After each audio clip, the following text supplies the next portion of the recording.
আসসালামু আলাইকুম everyone, welcome to study line. আজকে আমি সেন্টেন্স স্ট্রাকচারের রুল কমপ্লিট করব। So let's start. কেমন হয়? কোনো কিছু করতে গেলে কাউকে জিজ্ঞেস করতে, যেমন আজকে রেস্টুরেন্টে খেতে গেলে কেমন হয়, আজকে ঘুরতে গেলে কেমন হয়। এই কেমন হয় কোশ্চেন করতে ইংলিশে হাউ অ্যাবাউট ইউজ করতে হয়। হাউ অ্যাবাউটে করে ভার্বের সঙ্গে আইএনজি যোগ করতে হবে এবং তারপরে বাকি অংশগুলো ইউজ করতে হবে। তাহলে কম্পিউটার শিখলে কেমন হয়? How about learning computer. এখানে কেমন হয়টা আমরা ইংলিশে আগে ইউজ করছি, হাউ অ্যাবাউট লার্নের সঙ্গে আইএনজি যোগ করছি এবং তারপরে বাকি অংশটা ইউজ করছি। How about learning computer. বই পড়লে কেমন হয়? How about reading book. বাড়ি গেলে কেমন হয়? How about going home. ইংরেজি শিখলে কেমন হয়? How about learning English. এভাবে আমরা ভার্বের সঙ্গে আইএনজি যোগ করে হাউ অ্যাবাউট দিয়ে কোশ্চেন করে কোনো কিছু একজনের মতামত জানতে কেমন হয় অর্থাৎ হাউ অ্যাবাউটটা ইউজ করতে পারি। কোনো কিছুতে সমস্যা হয়েছে, কোনো বস্তু বা আমাদের ইউজেবল কোনো প্রোডাক্টসে যদি কোনো সমস্যা হয়, তখন আমরা এইভাবে কথাটা বলতে পারি, there is something wrong with. আমার যে জিনিসটা সমস্যা হয়েছে তারপর সেই জিনিসটা আমরা ইউজ করব সেখানে। লাইক আমার মোবাইলে সমস্যা হয়েছে, there is something wrong with mobile. আমার ফ্যানে সমস্যা হয়েছে, there is something wrong with my fan. আমার সার্টিফিকেটে সমস্যা হয়েছে, there is something wrong with my certificate. There is something wrong with. কোনো কিছুতে সমস্যা হয়েছে বোঝালে there is something wrong with use করব এবং তারপরে নাউনটা ইউজ করব। যে জিনিসটাতে সমস্যা হয়েছে সেই নাউনটাকে ইউজ করব। আমার টেলিভিশনে সমস্যা হয়েছে, there is something wrong with my television. আমি কোনো কিছু করতে পারবো, এমনটা বোঝাতে হলে I will be able to use করব। লাইক আমি পড়তে পারবো, I will be able to read. আমি আসতে পারবো, I will be able to come. অর্থাৎ আমি পারবো বোঝাতে হলে I will be able to use করব। তারপরে সেই ভার্বটাকে ইউজ করবো, অর্থাৎ আমি কি করতে পারবো সেই ভার্বটা ইউজ করা হবে।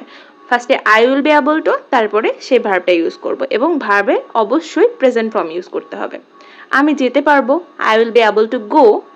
আমি আসতে পারবো না, এখানে তখন আই উইল বি এর জায়গায় তখন এটা নেগেটিভ ফর্ম হিসেবে আই ওন্ট বি হবে। I won't be able to come. আমি আসতে পারবো না, আমি যেতে পারবো না, I won't be able to go. তবে সবসময় ভার্বের প্রেজেন্ট ফর্মটাই কিন্তু ইউজ হবে। আমি কাজটি করতে পারবো, I will be able to do the work. আমি কাজটি করতে পারবো না, এটা নেগেটিভ ফর্ম, তখন উইলের নেগেটিভ ফর্ম ওন্ট ইউজ হবে। I won't be able to do the work. তুমি কি করতে পারবে? কোশ্চেনের ক্ষেত্রে আমরা এই I will be able to টাকে ঘুরিয়ে উইল দিয়ে কোশ্চেনটা শুরু করব। Will you be able to do? Will you be able to do? তুমি কি করতে পারবে? তুমি কি করতে পারবে না? নেগেটিভ ফর্মে কোশ্চেন করতে হলে ওন্ট দিয়ে কোশ্চেন শুরু হবে। Won't you be able to do? তুমি কি করতে পারবে না? Won't you be able to do? Ruby আসতে পারবে, Ruby will be able to come. Ruby আসতে পারবে না, Ruby won't be able to come. Ruby কি আসতে পারবে? এই ক্ষেত্রে কি হবে? Will Ruby be able to come. Ruby কি আসতে পারবে না? নেগেটিভ ফর্মের ক্ষেত্রে কি হবে? Won't Ruby be able to come. আমি করতে সক্ষম হয়েছি, I have been able to do. যেখানে হ্যাভ বিন কেন ইউজ করা হচ্ছে?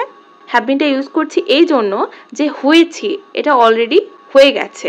করতে পারবো যখন আমরা, সেটা ছিল ফিউচার ফর্মে। আমি কাজটি করতে পারবো, আমি পড়তে পারবো, আমি খেতে পারবো, এগুলো কিন্তু ছিল সবকিছু ফিউচার ফর্মে। কিন্তু আমি করতে সক্ষম হয়েছি, I have been able to do.